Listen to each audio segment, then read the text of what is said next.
And what are some of your concerns, if you have any, about the future of Bitcoin from a technical perspective? What do you see as the main hurdles that the core team will have to jump? There's so many. We have, I think, for all of the obvious problems, we have plans, but I worry that we won't have enough manpower or man-woman power to do it before the problems really hit. So, for example, sophisticated denial of service attacks could still disrupt the Bitcoin network very badly, and we kind of know how to deal with these in like an abstract scientific way, but the amount of code we would have to write to actually solve all of these different things is quite huge. And it's the kind of thing where there's no one really incentivized to pay for it currently. Right. The Bitcoin Foundation is the current way we resolve this problem, and they're funding Bitcoin core development. But really only Gavin is working on these like big long-term upgrades to the core network, and the other two guys they've hired are mostly keeping things ticking over. Mm-hmm. So I worry about the system running away from us and just becoming so widely used and valuable to attack that like the little developers running to catch up can't reinforce the walls quickly enough. Mm. So with all this being said, we've spoken about a lot of the hurdles and the potential hurdles of Bitcoin. What's your overall feeling? And I know developers are generally quick to remind us that Bitcoin is in beta still. Yes, we remind people of that because we know what the code looks like. Yeah, it's kind of, I don't know, it's pretty terrifying how big this thing has become on such a shaky foundation to some extent. But I think things are going okay.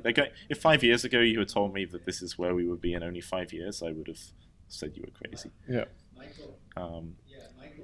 But with that being said, would you say you're more bullish than not on adoption and the growth of Bitcoin as an actual usable currency? I've put a lot of work into Bitcoin, and I left my job at Google, which was nice and cushy and well paid, so I could, take a pay cut to zero and go work on Bitcoin. So I guess in a sense I am bullish, but I feel like there's a lot of people in the Bitcoin community who just pump and hype all the time, and if you want to hear how revolutionary and world-changing Bitcoin is, you can go and listen to them.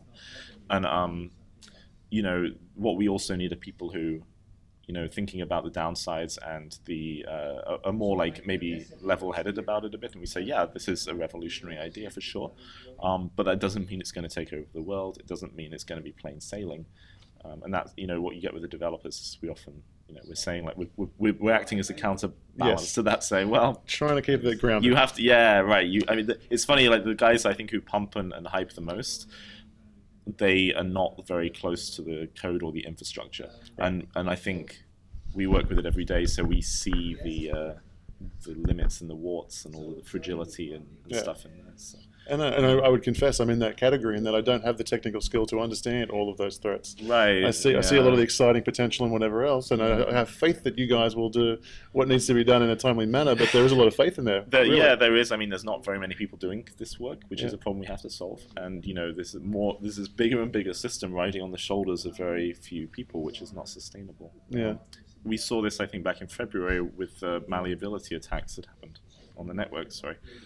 After Mt. Gox said, oh, we lost everyone's money because of malleability attacks. Suddenly, like a whole bunch of people who didn't know about this problem learned about it, and someone, wrote a program to interfere with the peer-to-peer network.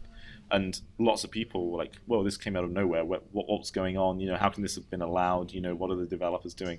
And, of course, we knew, we've been talking about these attacks for like 2 years already, right?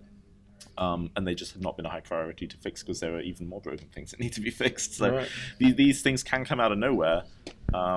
And then everyone's like, oh, but I thought Bitcoin was indestructible. Like, really, it's not. So it's actually really fragile.